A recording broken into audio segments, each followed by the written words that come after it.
that we want to cover, so we'll go ahead and get started. Welcome to the USTA Missouri Valley at Your Service webinar series. This is our first session in the series, and it's around building sustainable programs. It's only a 30-minute series, and we so appreciate you spending your lunchtime, whatever time you're spending with us today. We really appreciate that. It was our effort to combine sharing tangible information with you today in the series and kind of intertwining that tangible information with expert advice. So we wanted to create something that would be good for our NJTL chapters, community tennis associations, individual tennis providers, volunteers. Really, like the subject matter we're covering today and in this series, I think is something that could apply to pretty much any tennis provider. And our hope is just, again, to provide specifics that will help you in your provision. So go ahead and get started. Just move over real quick. Okay. So I'll introduce myself. I know a lot of you on the call. My name is Jaron Glazer. I am the Diversity Inclusion Manager for the USTA Missouri Valley section, as well as the tennis service representative for the Heart of America and Kansas districts in that section. So I have a background in integrated marketing communications and in sport management from Wichita State University. During my time, I also worked with the WSU Athletic Department in marketing and in-game promotions, as well as the Alumni Association. I've also worked with a marketing firm called the Research Partnership Firm, which gathers both qualitative and quantitative data and does focus grouping. So have a lot of interest in sport, absolutely love tennis. I've been with USTA almost 8 years now, and truly when you do what you love, time does seem to fly. Today is a very special day for me because today would have been my grandma's birthday. So celebrating her birthday this way is very fitting because she was the reason why everyone in my family from my mom and on started playing tennis. And she was a really good player in the Missouri Valley, especially when women were just starting to enter in tournaments. So she's amazing. So happy birthday to her. Let's move on. Okay, so what I'm going to talk about first is free program resources and assistance that the USTA offers to our providers. I'm not going to be able to hit nearly everything that we offer because we truly offer a lot of different resources, but I'll hit some of the highlights. So first of all, this may seem basic to some of you, but our staff assistance is truly something I want to highlight just because we really have amazing staff, whether that's in the USTA Missouri Valley section or in other sections around the country. Our staff are here to serve and help you. Tennis service representatives are your first stop, and they're really a wealth of information in all categories. And I would highly suggest if you have a tennis service representative in your area, connecting with them, or if you don't, just go to your USTA section staff to get help as well. I know that all of the providers that I get a chance to work with, I love that when they tell me about different things that they're working on or doing or interests they have, because it allows me to be able to help them with different resources I may have, or to set up events, or to allow them to like pilot different things we're coming out with. So the more connected you are to us, the more we can help you and make sure that you know of all the resources that are available to you. And I think with how many we offer, that's really a positive thing. We also have help centers available too and I'll share that as well, but our customer care center is great for helping with any Serve tennis questions or any different like profile questions when you're signing up for your USTA.com profile, the different things like that. It's great for that. So we'll go on a little bit further. Also, would just love to talk about our curricula. We have an amazing, again, multifaceted curricula available to you for our community providers on here today.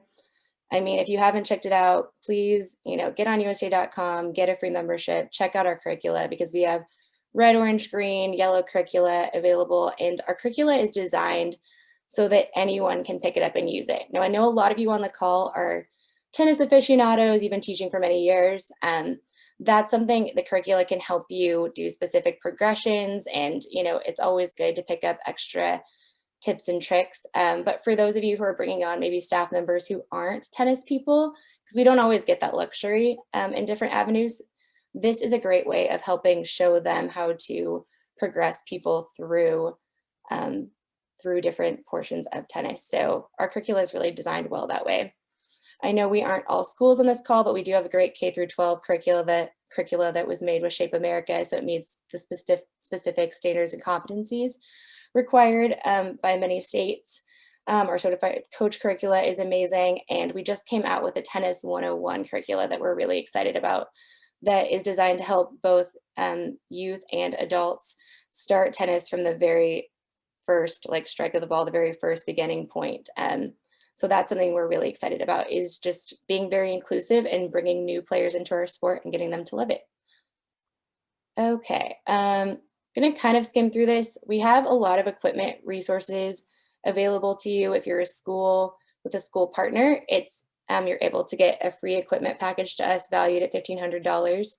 And even if you're a community partner on this call, if you work with a school, that also allows you to have and work with that package, as well as potentially other equipment opportunities that might arise throughout the year from us. So really nice equipment pack, again, has 30 rackets in it, appropriate balls, and barrier tape to use as net. So that's a really nice thing to have.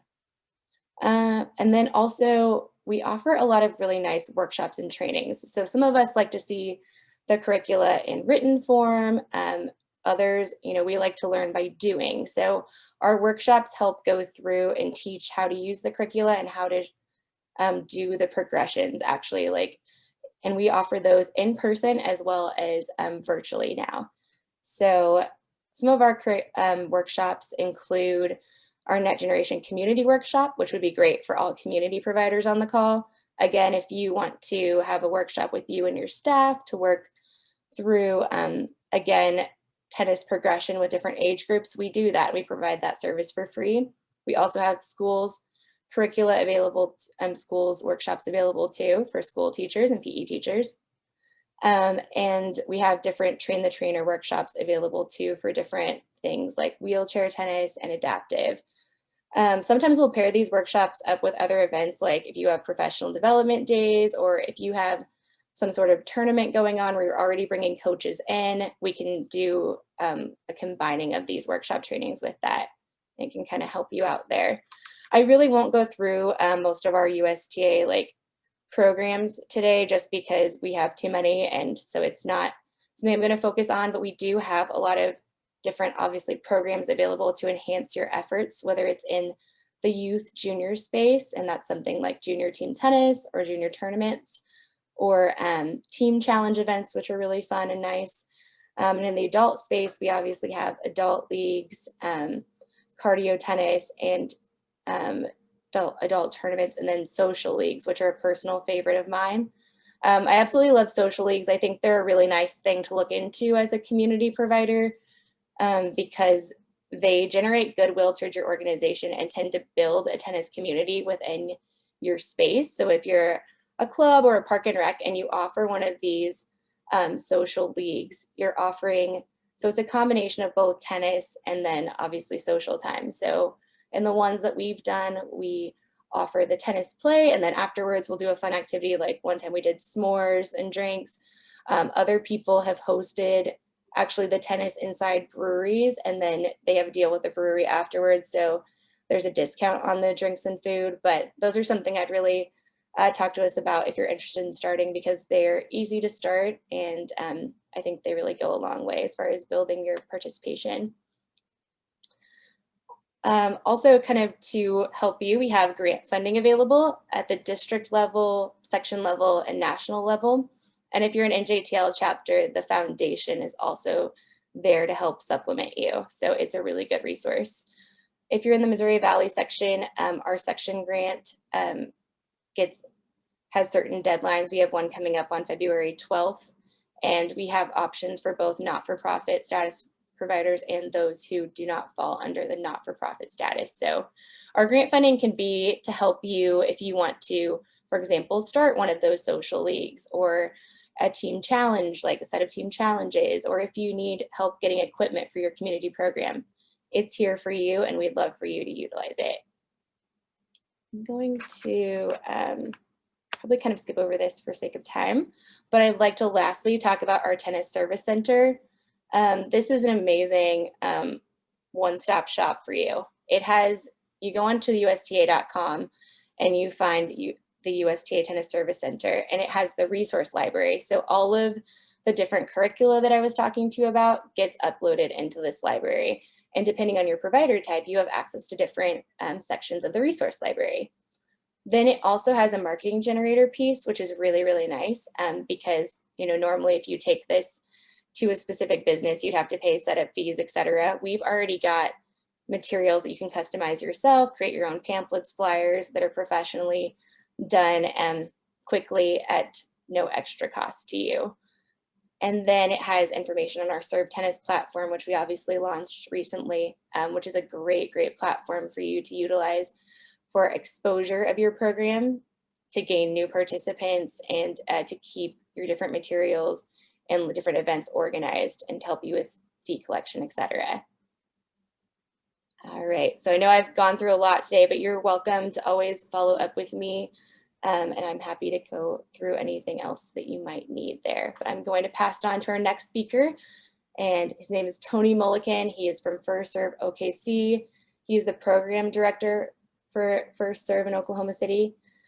Tony has 5 years of experience as a certified USPTA pro, and he has been a high school tennis and baseball coach for 10 years. He's also worked in the nonprofit sector for 20 plus years.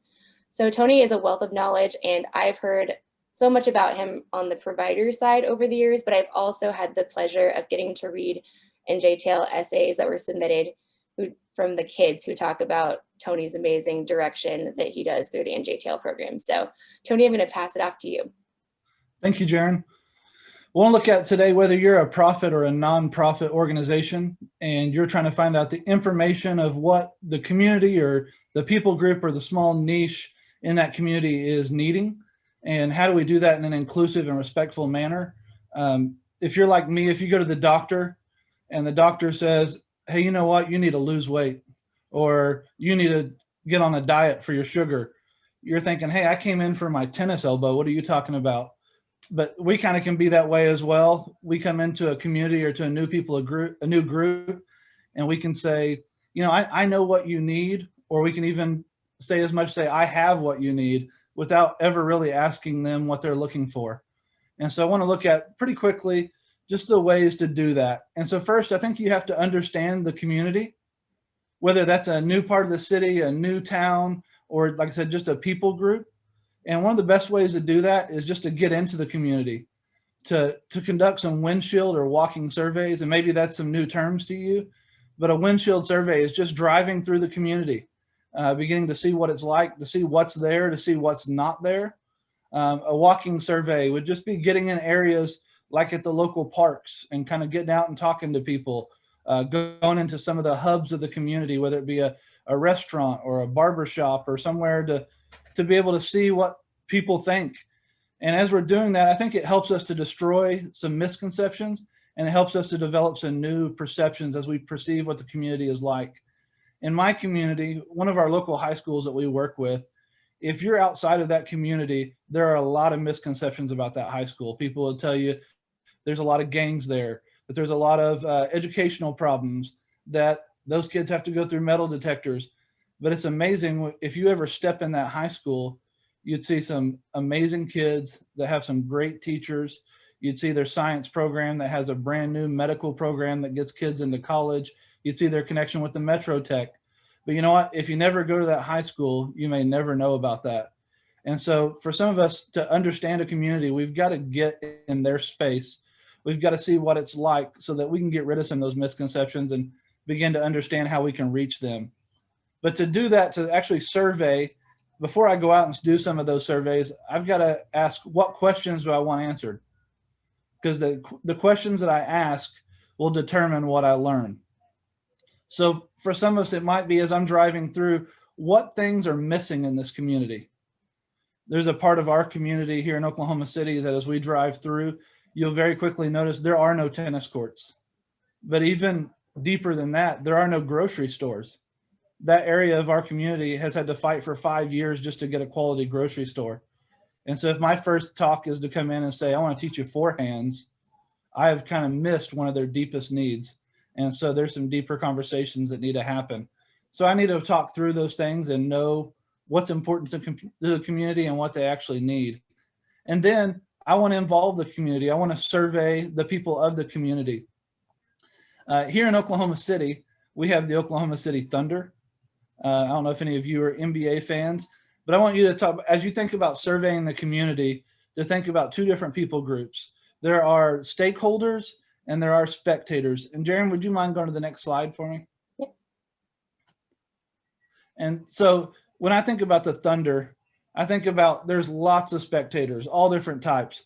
You got the avid fan that no matter what the Thunder does, the people are excited about it. You have the statistician fan that can tell you every fact about the Thunder. He can tell you what the shooting percentage and all that stuff. You've got the predictor, the person that can say, well, it looks like next year we're not going to be any good, or you know what, I think in 2 years there'll be these free agents. Just like in tennis, you got the armchair coaches that could tell you how to fix it in an instant.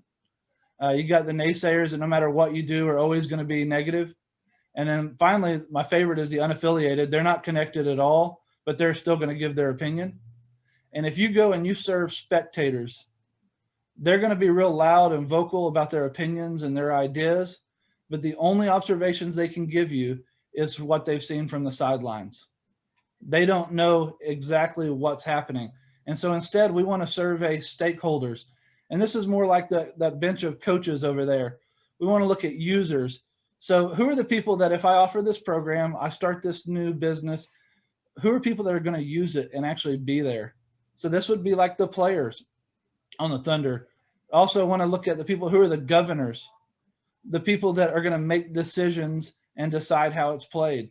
And so this might be like the management of the team. So this might me going down to the city hall, or me going and talking to some community groups that really have a say what happens in that community. And then I want to talk to influencers. You know, that in the NBA, we have the beat writers that they kind of are in the locker room. They know what's going on with the players. They have very intimate knowledge of the program, and they kind of pass that info out to the fans. And so for those people, I want to go find the people that are influencers in the community, whether it's a business or it's a community group, or maybe it's a leader of some type, that if I get their backing, then they're going to get out the information. So for our program, that was for our school district getting in the athletic department. And once the head of the athletic department was then willing to send out emails to all of the elementaries, it gave us a good person to talk to at every school. And then we had that built trust. And then last, who are the providers? Who are already there providing the things that we need, that the community needs? Stakeholders are people that are invested. So it means they've got skin in the game. If something happens, if tomorrow there was a tragedy in that community, they're going to be in some way. And then their input always will direct impact in the community. And so we want to go survey people that have a direct impact in that community. And then once we get that information, we begin to understand the community, we've surveyed the community, then we want to go kind of assess what are things that are already happening in the community, whether it's available programs or even possible people that we can partner with. And so if you're like me or most organizations, it's real easy to kind of get this idea that we want to create something new and amazing. And so when we start thinking about new communities or new people groups to reach, a lot of times we think about what we've got to create. But Jaron, will you go to that next slide there, please? But I want you to start thinking about what are available programs already in that community. Maybe you have a program you already offer that you need to just do a little bit of shifting on that will work for that community. Maybe there's already some other community organizations that are doing some things that would line up perfectly with what you're wanting to do. For us, we found that our schools are already offering some things that we don't have to go in and provide staff, or we don't have to go change, but they can be a great partner to help us out. Maybe the city is already offering a youth league of some type. Maybe they're offering some training or programming that's already there that I can go alongside of. And then last, what is the businesses offering? You may get in a community and find out, hey, already met. They don't need me. and maybe I need to focus and reshift to a new area. But really, we're identifying where are the gaps in these resources. We're taking all the information that we gathered and now we're using it. So if you're a nonprofit like us, sometimes the resources aren't always there for a bunch of new programs. So I want to start looking at who are some people I can partner with that we can share resources. So maybe they have the funds and I have the expertise and we can work together to meet the need in the community. Or maybe I have the volunteers, they have the kids, let's get together and work and meet the need. And so if there's people that already have access to your customer base, whether you're trying to reach adults or kids or special needs, whatever it is, if they're already meeting with them, I don't need to go create a brand new thing. So I could do something similar to like an after school program. Say maybe they're already coming for 2 hours after school at this program, and I come in and offer tennis training or education or character training. And you know what, saying you already have the space, you have staffing, I'll just bring in volunteers and my expertise. And instead of having to create a whole new program with a whole new line of funding, I can step in and partner with them.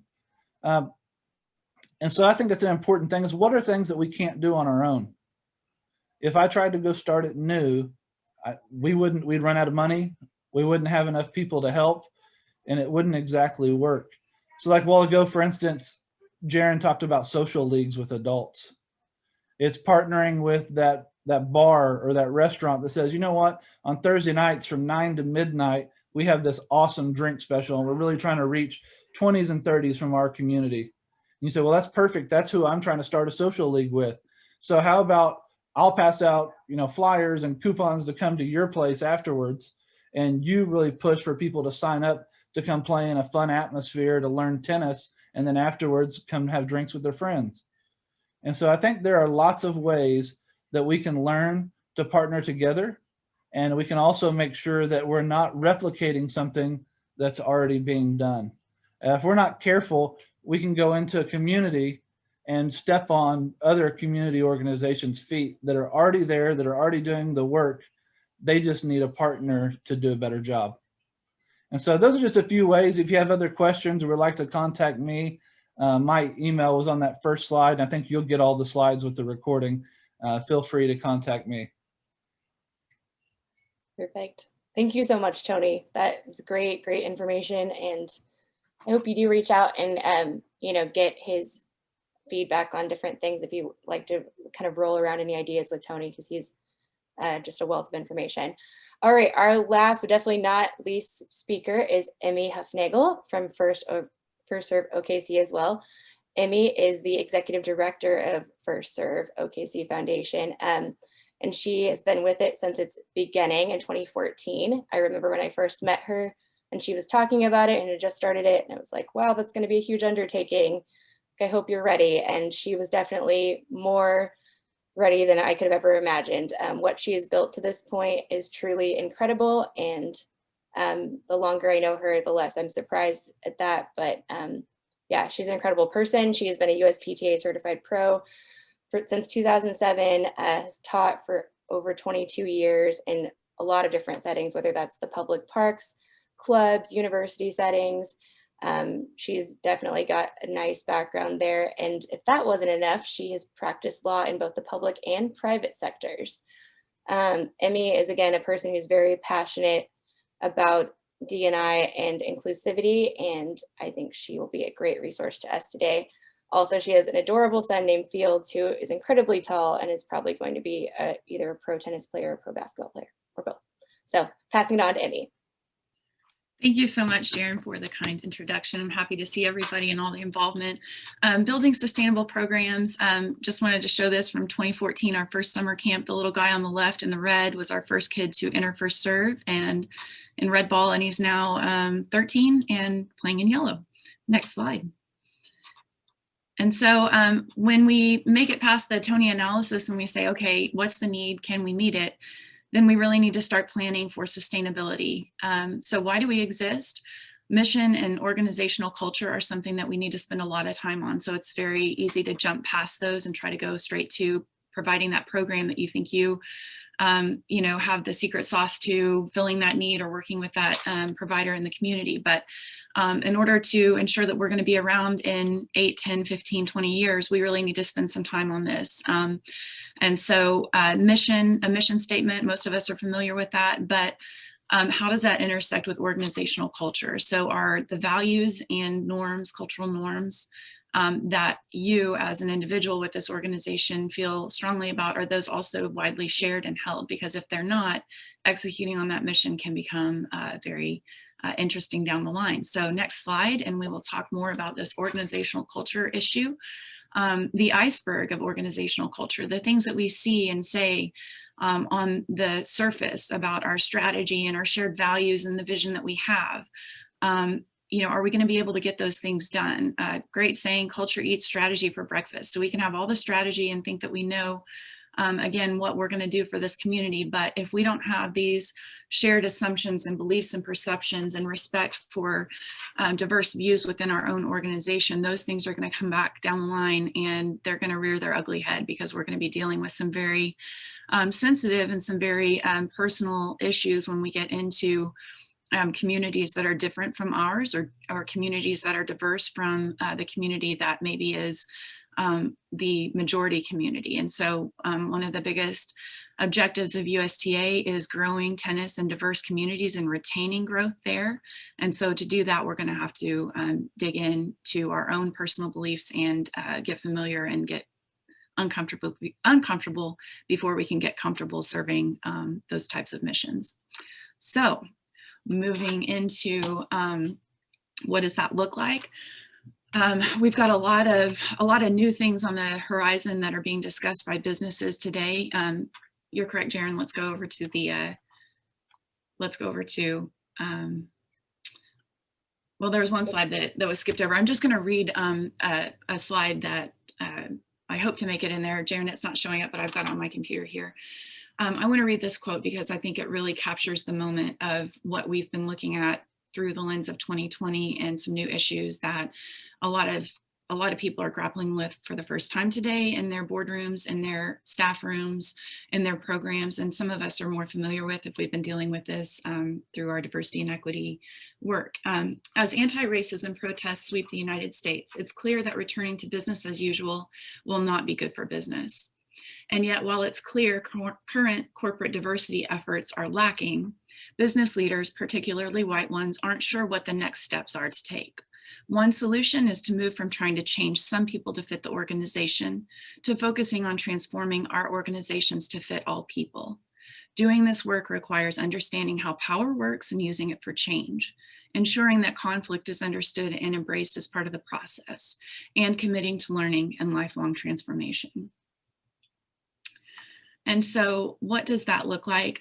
Over on the next slide, Jaron, we dig into, I think this is a really good representation of the inequalities that we see, the equality that we envision, but then what steps need to be taken in order to ensure equity and finally justice. And so equity is the solution for addressing this, but justice takes it a step further. And it looks at changing and fixing those systems so that we can achieve this long-term sustainable and equitable access for generations to come. And so that's where the discomfort can lie. That's where the difficult conversations exist.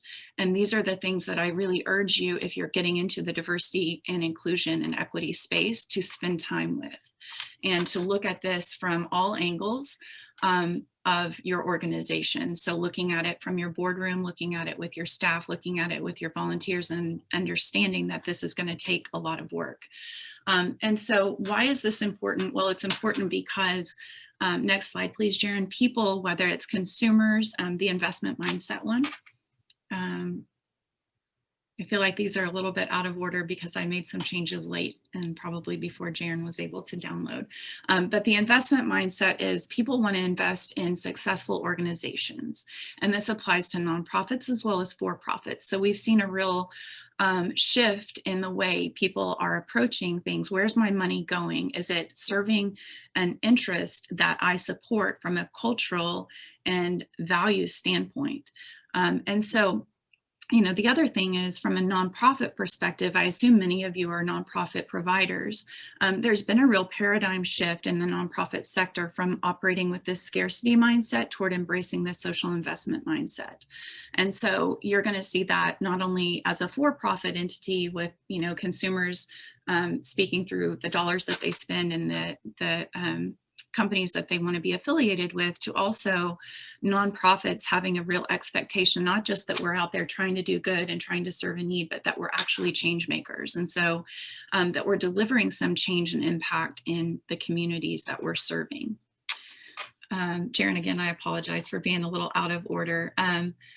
The next slide that I had prepared, and I'm not sure if, Jaron, can you make me able to share my screen? I'm not sure if this made it into your downloaded version. Okay, I'm going to share my screen now, and I'm going to show you desktop number 2. Hopefully you can see, oh, you see the frog and you see my text, is that right? Yep. Okay, stop share. I'm going to try that again, and I'm going to go share screen, and hopefully this is the balancing act. Is that what you see now? Okay. All right. So the balancing act. So how are we going to do this? How are we going to serve this impact and be able to be around in order to last? Once we've been through these difficult conversations, these are not conversations that go away. These are not conversations that we're going to have one time and we're going to check the box and say, oh, we had a diversity training. Now we understand. So I don't want to make this jump and make it seem as if that's something that's simple or easy to achieve. But, having an understanding of inclusivity and having people in your team that feel valued and able to express and be them true selves, now we are able to try to approach the balancing act of running a nonprofit or running an organization, not just from delivering the program and the missions, but also doing the capacity building. So looking at, do we need to hire more staff? Do we need to find more volunteers? Is there some sort of software that we need to invest in? Is there a facility that we need to renovate? And then the third piece of that is also doing the fundraising and the finance. So if it's your job to eat the frog, the best thing to do is do it first thing in the morning. If your job is to eat 2 frogs, eat the biggest one first. So in other words, keep an eye on these 3 important pieces of the puzzle. And it can be very easy in nonprofit land to kind of jump straight to the programs and the mission, and then to kind of creep beyond that mission and say, oh, what is the next great thing that I want to do? But trying to stay true to your mission means staying within that and looking at your capacity. Do we have the current capacity to serve these needs, and how are we funding that? Goodness, I'm going to try to stop sharing. Jaron, are you able to go back to the slideshow? Okay. And so finally, Jaron, there's a quote about organizations cannot afford not to do this work. Is everyone on that? Sorry, 1 second. I'm trying to go back to sharing my screen. I learned a lesson today. I always let Jaron know last minute if I've updated my slides, because I think she downloaded them. Okay, hold on. Okay. Yes. That next one, the blue one. Okay, so basically, again, looking at moving beyond diversity and toward racial equity is really the space that we're in community programs and DE&I. And we can't afford not to do this work. We can't enter into it lightly under the misconception that workshop or that training checks the box. We have to look at everything we've done in the past decades. We've consistently failed to tackle inequality at its deepest roots, but we can start today by bringing our full selves to the offices and desks where we spend most of our waking lives, and empowering each other to do the same. And so I just want to share with you all that these are challenges that we have at First Serve. No organization is perfect. We have been around for 8 years, and I hope that we're around for another 80. And in order to do that, we are really taking a serious look at all levels of our organization and making sure that our inclusivity is representative of our community. And so our board is having those discussions. We're rolling up our sleeves as staff and really working to go out to the communities that we serve so that we can acquire and retain diverse talent at all levels, not just with the community that we're serving. So again, I thank you all for your time and for your interest and for the important work that you do. Thank you, Emmy. And thank you so much, everyone on the webinar. I would love to, excuse me, a second there. I'd love to promote real quick our next session coming up in February 26th, again at noon Central Standard Time. And it's going to be on grant writing and fundraising. And we're going to have a new set of speakers as well to come in and talk to you who have either done different levels or large scale grant writing and fundraising, or they're on the side to where they distribute grants. And so what do they look for? So we're going to look from both perspectives and be able to provide you specifics on that, because I know that we all need to be able to do that in our organization. So please don't forget our next webinar, February 26th at noon. And now if anyone has any questions, we would love to have those. Yeah, feel free, go ahead. I have a question. So you said something about a February 12th deadline, and was that for submitting for a grant? Sure. So February yeah, 12th is sorry. this year the deadline? Yeah, so there's multiple grant cycles. That was for the USTA Missouri Valley section grant, which is worth up to $1,000 depending, and its next deadline is February 12th. There are other deadlines throughout the year, and the link that I've provided that you'll get with your slide deck and with the resources I follow up with you with will have that in there, and you can see all the different deadlines that you need to meet for that section grant. Okay, thank you. Yeah, no problem.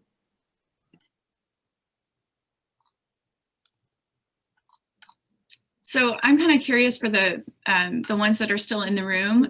Could everybody on their chat just say whether they are with a for-profit or a nonprofit organization? I'm for nonprofit. Patty Burton. Okay. Seeing a couple of nonprofits, obviously the USTA staff, see a lot of nonprofits. In preparing this, we wanted to make sure that we were, you know, addressing everybody's perspective. And so looks like most people are from the nonprofit world. And then from a couple of nonprofits. And is that Jacqueline? Yes. Good morning, Jacqueline, or afternoon. Good to see you. Yes. Thanks for being here. Thanks for inviting me. Yeah. So Jacqueline, you're with the bank in St. Louis, correct?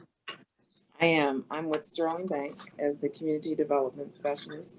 Mm-hmm. But of course, I have a lot of hats with the East St. Louis CTA and the AAA Youth Foundation, as well as just left the USTA board as the community development. So still out here doing some things in the community. Yeah. And so Jacqueline, you're on the funder and the fundee side of things, of the equation.